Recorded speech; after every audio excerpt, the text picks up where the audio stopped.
Halo guys, selamat datang di channel aku Lunar di Solarius. Dan kali ini pembahasan kita akan lanjut mengenai Alkitab tentang Kejadian pasal yang ke-6.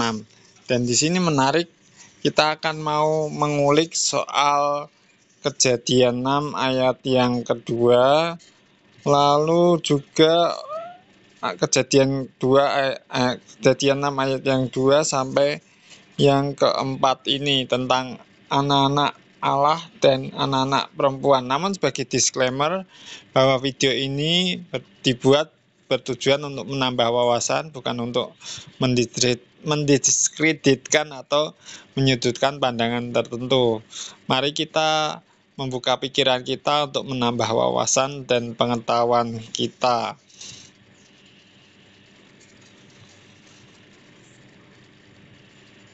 Oke, ini bisa jadi pembuka video yang kuat dan informatif. Nih aku bantu buatin versi deskripsi videonya. Halo teman-teman, di video kali ini aku, Lunardi Solarius, mengajak kalian untuk menyelami Kejadian pasal 6 khususnya ayat 2-4. Kita akan bahas secara mendalam tentang siapa yang dimaksud dengan anak-anak Allah dan anak-anak perempuan manusia. Apakah ini bicara tentang makhluk ilahi, manusia biasa, atau ada makna lain yang lebih dalam? Catatan penting, video ini dibuat untuk memperluas wawasan dan tidak bermaksud menyudutkan keyakinan atau pandangan teologis tertentu. Yuk, buka hati dan pikiran kita untuk belajar bersama. Kalau kamu mau, aku bantu buatkan thumbnail atau ada gaya tertentu yang kamu pengen tonjolkan, tinggal bilang aja ya. Kamu rekamnya nanti pakai gaya serius, santai, atau gabungan dua-duanya nih. Oke, kita lihat konteksnya di ayat ke-1, ketika manusia itu mulai bertambah banyak jumlahnya di muka bumi dan bagi mereka lahir anak-anak perempuan. Lalu ayat kedua, maka anak-anak Allah melihat bahwa anak-anak perempuan manusia itu cantik-cantik, lalu mereka mengambil istri dari antara perempuan-perempuan itu siapa saja yang mereka sukai.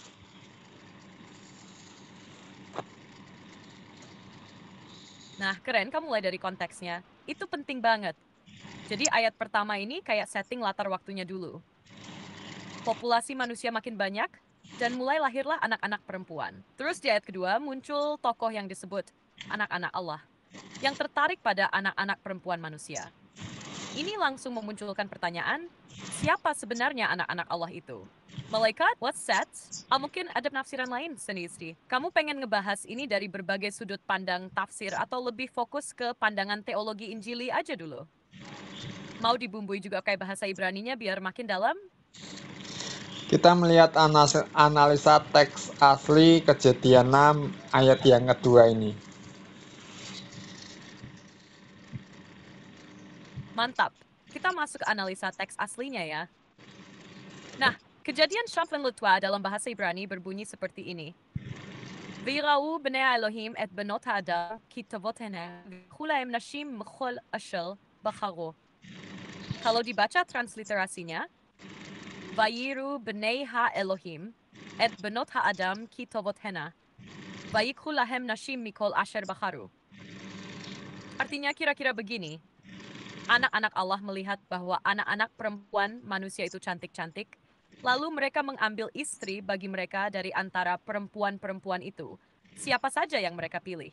Nah, kita bisa gali beberapa poin penting dari teks Ibrani ini. Pertama, frasa Bnei Elohim. Ini yang sering jadi perdebatan. Secara harfiah berarti anak-anak Allah atau anak-anak ilahi.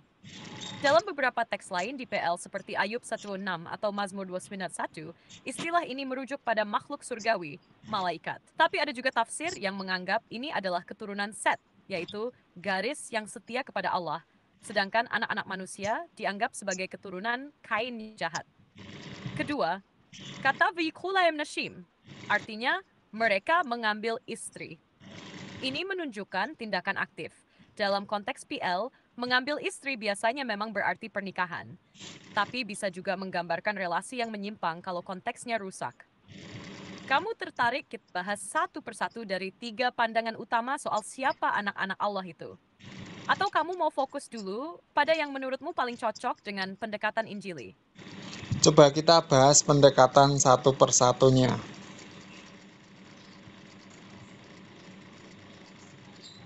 kita klik plus satu persatu ya, biar utuh dan jelas. Ada 3 pendekatan utama yang sering dibahas soal anak-anak Allah di Kejadian 62 ini. Yuk kita mulai dari yang pertama. Yuk pendekatan malaikat atau makhluk surgawi.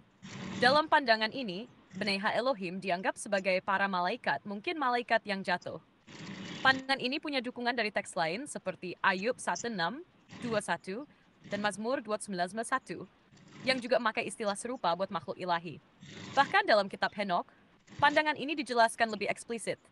Ada malaikat yang turun ke bumi, kawin dengan perempuan manusia, dan melahirkan keturunan raksasa, Nephilim. Lebih hafs tentang ini adalah secara tekstual, istilah anak-anak Allah memang sering dipakai untuk makhluk surgawi. Tapi kekurangannya, dalam Injili modern, pandangan ini sering dianggap bermasalah.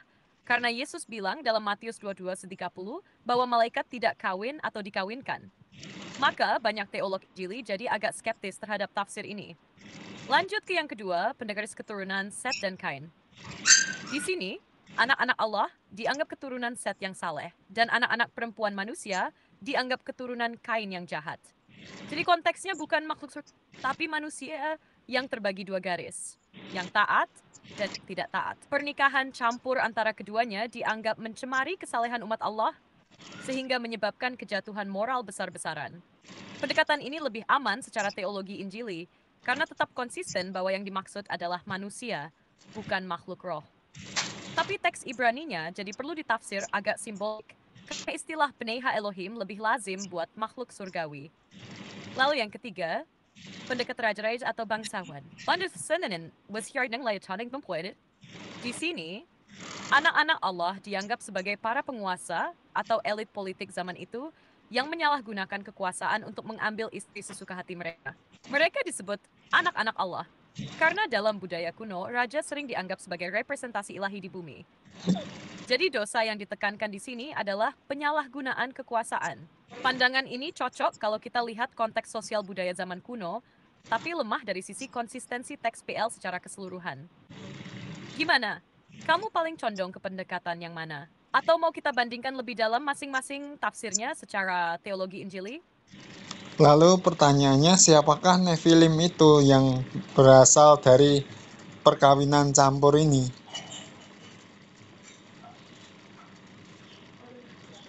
Nah, ini pertanyaan yang menarik banget dan sering jadi bahan diskusi panjang. Siapa sebenarnya para Nephilim itu? Yuk kita lihat teksnya dulu, di Kejadian 6:4.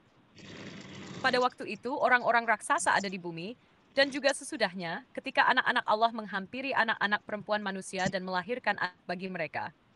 Inilah orang-orang yang gagah perkasa di zaman purbakala, orang-orang yang kenamaan. Dalam teks Ibraninya, Hanephilim hayu ba'aretz bayamim hahem vegam achareken. Hanephilim hayu ba'aretz bayamim hahem vegam achareken. Kata Nephilim sendiri berasal dari akar kata Ibrani NPL, yang berarti jatuh. Jadi bisa diartikan sebagai yang gugur atau yang jatuh. Tapi apakah maksudnya mereka makhluk jatuh seperti malaikat yang jatuh atau manusia yang terkenal karena kekuatan dan kekerasannya? Itu tergantung tafsirnya. Kalau kita hubungkan dengan pendekatan malaikat, maka Nephilim dianggap sebagai keturunan dari perkawinan antara makhluk surgawi dan perempuan manusia. Makhluk hybrid yang setengah ilahi dan setengah manusia. Inilah yang juga diperkuat oleh kitab Henok, yang menggambarkan Nephilim sebagai raksasa jahat yang merusak bumi. Tapi kalau kita pakai pendekatan keturunan Set dan Kain, maka Nephilim lebih dianggap sebagai manusia luar biasa kuat, yang hidup di masa itu dan mungkin juga jahat atau penuh kekerasan. Gimana? Jadi bukan makhluk setengah dewa, tapi lebih kayak tokoh besar zaman dulu, mirip legenda pahlawan dalam mitologi. Lalu yang menarik, di bilangan 13 Gidibel 3, waktu pengintai Israel melihat orang enak, mereka bilang, kami melihat di sana orang-orang raksasa, Nephilim, keturunan enak yang berasal dari Nephilim. Nah ini memunculkan pertanyaan, kalau Nephilim itu sudah dibinasakan di air bah, kok bisa muncul lagi di zaman Musa? 2 kemungkinan. Pertama, istilah Nephilim digunakan ulang untuk menggambarkan orang-orang bertubuh besar dan menakutkan. Kedua, ini bisa jadi unsur legenda yang berkembang. Dan para pengintai itu ketakutan melebih-lebih. Jadi tergantung pendekatannya, Nephilim bisa dimaknai sebagai 1. Makhluk hasil hubungan campuran malaikat dan manusia, 2. Tokoh-tokoh besar dari keturunan manusia biasa yang punya reputasi kekuatan luar biasa, simbol dari dekadensi moral dan kekerasan zaman itu. Kamu pengen bahas kemungkinan mereka masih ada pasca air bah juga nggak? Atau kita bahas soal kaitan Nephilim dengan spiritual warfare zaman sekarang? Lalu kita sedikit bergeser ke ayat 3 tentang usia manusia yang mulai dibatasi.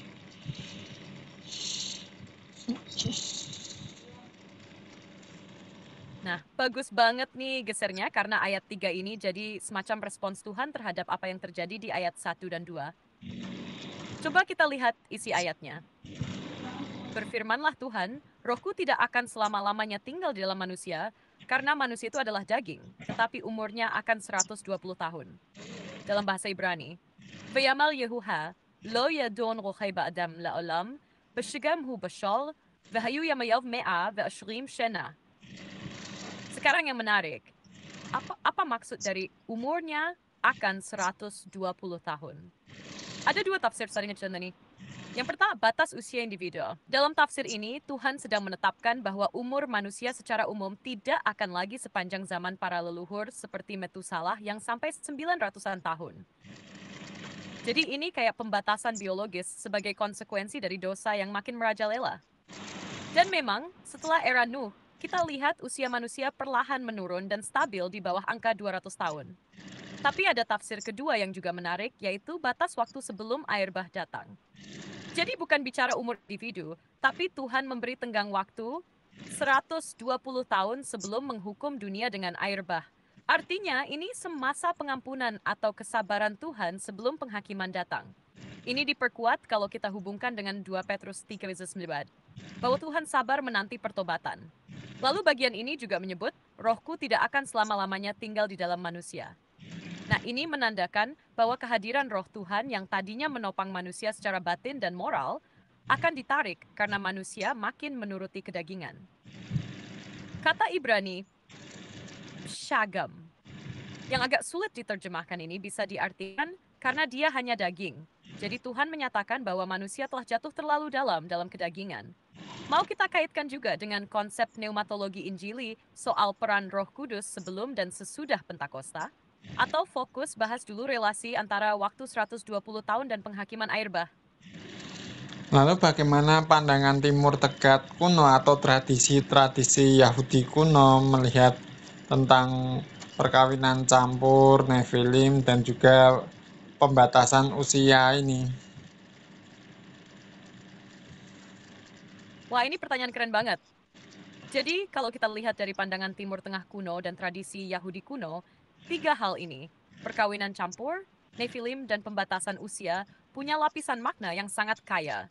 Seringkali lebih imajinatif dan naratif dibanding tafsir Injili modern. Kita mulai dari perkawinan campur dulu ya. Dalam konteks budaya Timur kuno, hubungan antara makhluk ilahi dan manusia bukan hal asing. Banyak bangsa kuno seperti Mesopotamia, Yunani, dan Kanaan punya cerita tentang dewa-dewi yang turun dan kawin dengan manusia.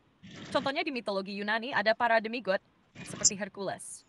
Jadi tradisi Yahudi awal khususnya dalam literatur apokrif seperti kitab Henokh tampaknya menyerap dan menanggapi narasi seperti itu.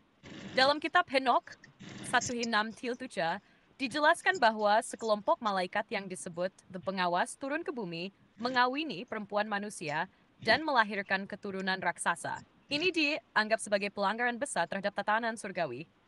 Wah, tadi.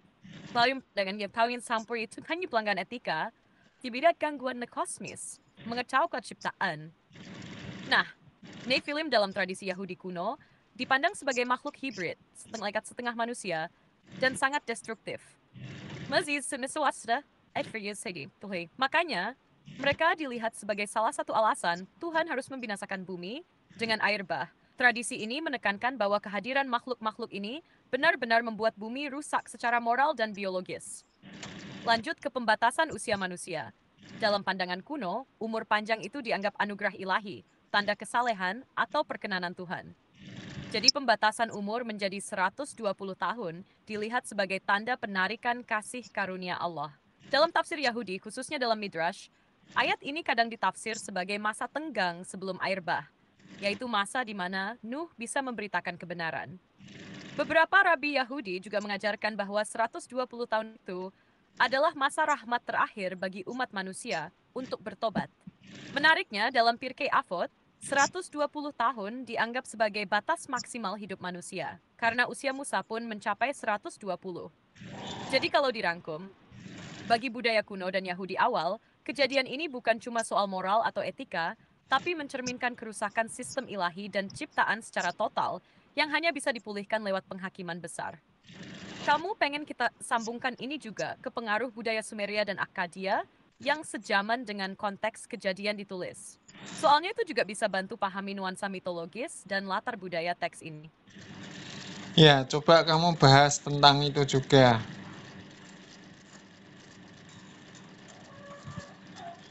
Oke, ini tidak sempat seru. Sekarang kita lihat latar budaya Sumeria dan Akkadia yang jadi konteks dunia timur dekat kuno, tempat narasi kejadian berkembang di Lente. Jadi, banyak penafsir percaya bahwa penulis kejadian, khususnya bagian awal seperti kejadian 6, sedang menyampaikan kisah yang menanggapi dan mengoreksi mitologi budaya-budaya di sekitarnya. Terutama mitos Mesopotamia, kayak dari Sumeria, Akkadia, dan Babel. Wasan dalam epik Gilgamesh, kita mendengar kisah yang mirip. Ada para dewa, makhluk raksasa, dan kain kisah air besar. Plus Gilgamesh sadis, but si masa ini tinggi level kuat luar biasa, subsumet, silut lainnya. Jadi, masyarakat Mesopotamia percaya bahwa makhluk seperti dia adalah hasil hubungan antara dewa dan manusia. Dan umur panjang dianggap bukti keilahian. Nah, kisah anak-anak Allah kawin dengan anak-anak manusia dan menghasilkan Nephilim dalam kejadian 6 itu seperti jawaban tandingan terhadap mitos-mitos seperti itu. Tapi alih-alih memuliakan makhluk-makhluk hybrid ini seperti dalam mitos Sumeria, Alkitab justru menggambarkan mereka sebagai penyebab kehancuran moral dan kekacauan dunia. Kitab Kejadian itu kayak bilang, hey, ini bukan karya dewa-dewa, ini pelanggaran fatal terhadap tatanan ciptaan Allah. Terus soal umur manusia, dalam mitos Mesopotamia, para pahlawan zaman purba hidup ratusan bahkan ribuan tahun. Tapi, kejadian justru membatasi umur manusia di 120 tahun sendiri. Lagi-lagi kayak teguran teologis, manusia itu bukan dewa, dia hanya daging, dan Allah yang menetapkan batasnya. Satu hal lagi yang menarik. Dalam teks Sumeria seperti Atrahasis dan Enuma Elish, ada narasi bahwa dewa-dewa menciptakan manusia sebagai budak. Tapi mereka menyesal karena manusia makin banyak dan berisik. Jadi, semua stasiun plastik dan patnin sesafin manusia. Konsep ini mirip-mirip. Tapi dalam kejadian motif Tuhan bukan karena berisik, tapi karena kejahatan manusia sudah sangat parah. Jadi bisa kita simpulkan, penulis kejadian tidak menyalin mitos kuno itu, tapi menyusunnya ulang dengan pesan teologis yang kuat. Allah dalam kejadian bukan dewa sembarangan yang tersinggung, tapi pribadi yang kudus, sabar, dan adil, yang menghakimi karena dunia rusak secara moral, bukan sekadar ganggu ketenangan surgawi. Kamu mau kita susun ini sebagai bagian dari konten narasi renungan atau dibungkus gaya storytelling ala dokumenter? Bisa jadi bahan yang asik banget buat konten channel kamu. Lalu bagaimana pandangan atau penafsiran teolog modern ini?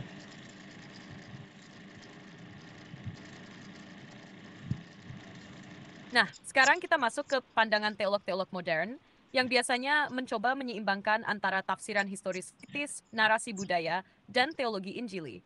Ada beberapa pendekatan penting yang biasanya dipegang tergantung latar teologi dan metodologinya. Yuk kita bahas poin-poin besarnya dulu. Haizon, pendekatan historis kritis. Teolog seperti Klaus Westermann atau Gerhard von Rath memandang kisah ini sebagai refleksi dari mitos kuno yang direformulasi secara monoteistik. Mereka menyoroti bahwa kejadian 6 bukan sekadar dongeng, tapi menyampaikan pesan teologis, bahwa Allah murka terhadap rusaknya tatanan ciptaan. Jadi walaupun teks ini memuat unsur mitologis, maksud penulisnya adalah menegaskan kekudusan Allah dan batasan manusia. Yang kedua, pendekatan Injili konservatif, seperti yang dipegang oleh John H. Walton atau Kenneth Matthews. Mereka lebih hati-hati terhadap unsur supernatural ekstrem seperti malaikat kawin dengan manusia. Banyak dari mereka menafsir anak-anak Allah sebagai keturunan Set dan anak-anak perempuan manusia sebagai keturunan Kain. Fokus mereka adalah pada kerusakan moral, bukan campuran biologis antara makhluk surgawi dan manusia. Tapi menariknya, John Walton sendiri mengakui bahwa konteks kuno memang membuka ruang untuk melihat kisah ini sebagai tanggapan teologis terhadap dunia mitologis zaman itu. Jadi alih-alih menganggap kejadian 6 sebagai peristiwa literal, dia lebih melihatnya sebagai cara Alkitab mengajarkan spiritual dalam bahasa yang dimengerti zaman itu. Lalu ada juga pendekatan teologi naratif yang lebih melihat kejadian 6 ini sebagai bagian dari alur besar cerita Alkitab. Kejatuhan, penghakiman, dan penebusan.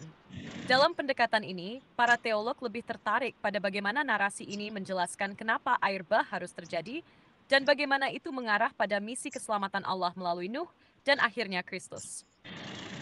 Kalau dari sisi teologi sistematik, seperti Wayne Grudem atau Millard Erickson, kisah kejadian 6 lebih sering dipakai untuk bicara soal dosa manusia, keberdosaan total, dan respons Allah dalam murka dan kasih karunia. Fokus mereka biasanya bukan pada siapa itu Nephilim, tapi pada kondisi rohani manusia yang jadi alasan air bah. Jadi kesimpulannya, pandangan teolog modern sangat beragam, tapi rata-rata punya kesamaan di sini. Teks ini tidak bisa dibaca secara naif atau mitologis mentah-mentah, tapi harus dilihat sebagai kisah yang menyampaikan realitas spiritual, bahwa dunia saat itu telah rusak secara mendalam, dan Allah bertindak secara adil, tapi juga penuh kesabaran. Kamu tertarik buat aku bantu bandingin pandangan Injili dengan pandangan Ortodoks atau Katolik juga? Soalnya ada perbedaan pendekatan yang menarik di situ juga. Coba kita bandingkan itu, yang kamu barusan sebutkan itu. Sip, kita bandingin ya. Pandangan Injili, Ortodoks, dan Katolik soal kejadian 6, khususnya tentang anak-anak Allah, Nephilim, dan pembatasan usia. Masing-masing punya pendekatan khas yang nyambung sama keseluruhan cara mereka menafsir Alkitab. Dari sisi Injili, seperti yang udah kita bahas tadi, fokus utamanya sering ada pada otoritas Alkitab. Dan biasanya menghindari penafsiran yang terlalu mistis. Jadi, banyak teolog Injili, terutama yang konservatif, cenderung tafsir anak-anak Allah lah keturunan Set, dan anak-anak manusia lah keturunan Kain. Ini sejalan dengan penekanan Injili bahwa dosa datang dari pilihan manusia sendiri, bukan dari campur tangan makhluk supranatural. Fokusnya pada moralitas dan tanggung jawab manusia di hadapan Allah. Tapi sebagian Injili modern yang lebih terbuka pada bacaan kontekstual kuno, seperti John Walton, mengakui bahwa teks ini berinteraksi dengan budaya mitos Mesopotamia, tapi tetap dalam kerangka teologi monoteistik. Jadi bukan sekadar kisah legenda, tapi kritik terhadapnya. Lanjut ke Ortodoks Timur, mereka biasanya lebih menerima unsur supernatural dalam Alkitab dengan lebih tenang. Banyak bapak gereja Timur, seperti Yohanes Chrysostomus atau Origenes, menyetujui pandangan bahwa anak-anak Allah itu bisa saja makhluk surgawi atau malaikat yang jatuh. Tapi mereka juga menekankan bahwa itu bukan fokus utamanya, yang penting adalah bahwa percampuran itu menyebabkan dunia jadi begitu rusak, hingga air bah dibutuhkan. Tradisi Ortodoks lebih menekankan pada misteri dan ikonografi, jadi mereka nggak terlalu repot menjelaskan secara rasional siapa Nephilim. Mereka lebih memandang bagian ini sebagai gambaran dunia yang kehilangan keseimbangan spiritual. Dan itu alasan kenapa Allah campur tangan lewat penghakiman dan penyelamatan. Sekarang Katolik. Gereja Katolik punya pendekatan yang agak seimbang. Di satu sisi, mereka menghargai tafsiran patristik kuno, dan di sisi lain, mereka terbuka terhadap kritik tekstual modern. Jadi dalam katekismus Katolik, bagian seperti kejadian 6 ini nggak dijadikan doktrin utama, tapi dilihat sebagai bagian dari kisah besar dosa dan rencana keselamatan Allah. Beberapa teolog Katolik klasik, seperti Agustinus, mendukung tafsir anak-anak Allah adalah keturunan Set. Tapi ada juga yang tetap mempertimbangkan pandangan malaikat. Di masa modern, penafsiran Katolik cenderung condong ke simbolisme dan makna moral spiritual, bahwa manusia melampaui batas dan meninggalkan tatanan ilahi, dan itu menyebabkan kerusakan total. Jadi kalau diringkas, Injil lebih fokus ke moralitas dan sejarah manusia, tafsir realistis dan manusiawi. Ortodoks lebih membuka ruang bagi unsur misteri dan supranatural, tafsir spiritual dan kosmik. Katolik menjaga keseimbangan antara tafsir kuno dan pendekatan simbolis, tafsir moral, historis, dan sakramental. Gaya pendekatan ini biasanya kelihatan juga dalam cara mereka menyampaikan firman di liturgi, homili, dan pendidikan imanan. Kamu pengen kita lihat juga bagaimana ketiga tradisi ini menghubungkan kisah ini dengan Kristus atau keselamatan secara eskatologis. Bisa jadi penutup yang teologis banget buat video kamu. Sekarang kita melihat dari sudut pandang biblikal Injili. Nah, sekarang kita fokus dari sudut pandang biblical Injili, ya, yang kamu pegang juga. Pendekatan ini biasanya menekankan kesetiaan pada teks Alkitab, konteks sejarah asli, dan keutuhan narasi penebusan dari Kejadian sampai Wahyu. Jadi tafsirnya nggak cuma bertumpu pada satu ayat, tapi dilihat dari benang merah rencana Allah. Pertama soal anak-anak Allah. Dalam kerangka Injili, banyak teolog percaya bahwa ini merujuk pada keturunan Set, yaitu garis yang masih setia kepada Allah. Sementara anak-anak perempuan manusia dianggap sebagai keturunan Kain, yaitu yang tidak hidup kehendak Tuhan. Jadi, yang ditekankan bukan soal asal-usul makhluk, tapi soal kompromi iman. Ketika umat Allah mencampur adukan hidup mereka dengan dunia, maka terjadilah kerusakan moral yang masif. Dalam tafsir ini, perkawinan campur bukan soal genetik, tapi spiritual. Sama kayak prinsip dalam 2 Korintus 6, Korintus 11. Janganlah kamu merupakan pasangan yang tidak seimbang dengan orang yang tak percaya. Jadi Kejadian 6 itu semacam gambaran dini tentang bagaimana ketika umat Allah kehilangan kekudusan, dunia jadi rusak total. Lalu soal Nephilim, tafsir Injili biasanya melihat mereka sebagai manusia perkasa. Mungkin bertubuh besar dan terkenal, tapi tetap manusia biasa. Mereka adalah hasil dari dunia yang sudah jatuh. Bukan makhluk setengah malaikat. What's amazing disebut orang kenamaan, bukan karena keilahian, tapi karena kekuatan fisik dan reputasi mereka, meskipun itu berdasarkan pembiasan. Untuk pembatasan usia, dalam pendekatan Injili, ini dilihat sebagai intervensi Allah terhadap degenerasi manusia. Bukan soal biologis semata, tapi sebagai langkah Tuhan membatasi potensi kejahatan. Hidup lebih panjang lah, peluang lebih banyak untuk kejahatan. Apalagi kalau hati manusia terus menentang Tuhan. Dan secara keseluruhan, pendekatan biblical Injili memandang peristiwa ini sebagai bagian dari cerita besar kejatuhan dan penghakiman yang langsung mengarah ke kisah Nuh dan air bah. Ini jadi gambaran bahwa Tuhan adalah Allah yang panjang sabar, memberi waktu 120 tahun, tapi juga adil dan akan bertindak atas dosa. Tapi yang luar biasa, meski dunia begitu rusak, Allah tetap memelihara satu keluarga yaitu Nuh untuk melanjutkan rencana keselamatan. Jadi di sini kita lihat benang merah Injili. Dosa membawa kehancuran. Ya, Mas, kamu tertarik kita susun ini jadi outline materi renungan? Atau kamu mau lanjut tarik benang merahnya ke perjanjian baru? Misalnya bagaimana Yesus menjadi manusia baru sebagai penebus dari kerusakan zaman Nuh. Oke, sebagai kesimpulan dan penutup.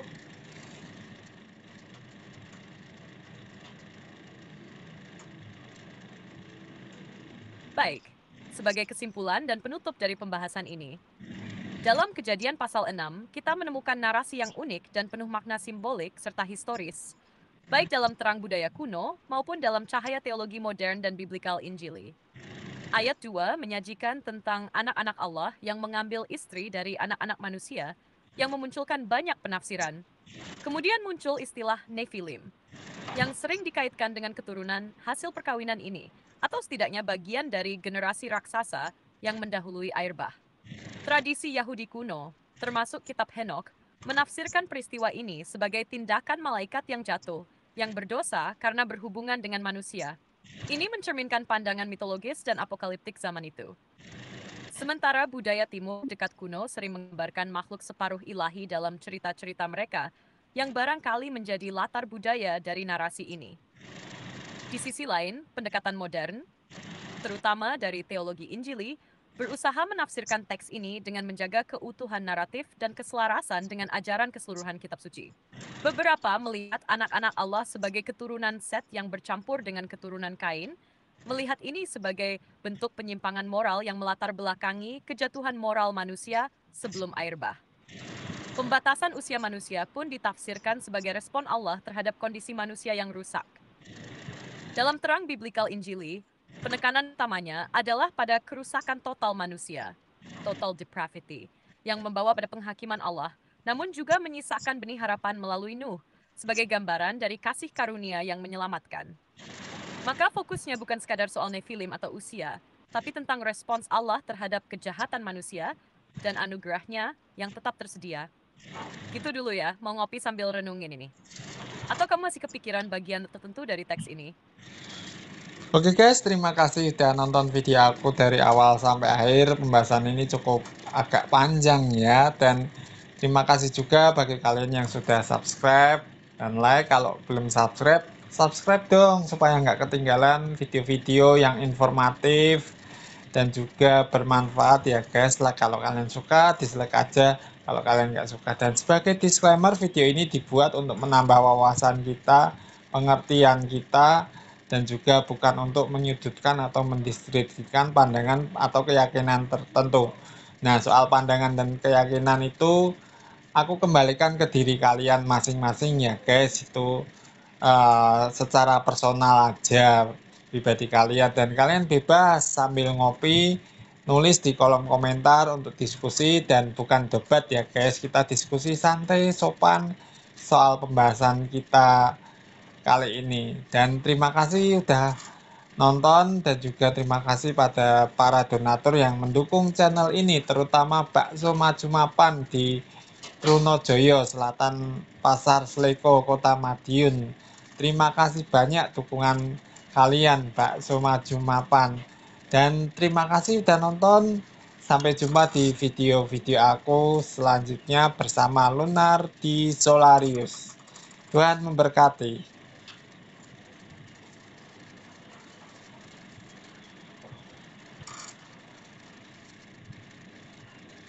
Wah, penutupnya udah enak banget. Hangat, ramah, dan sopan.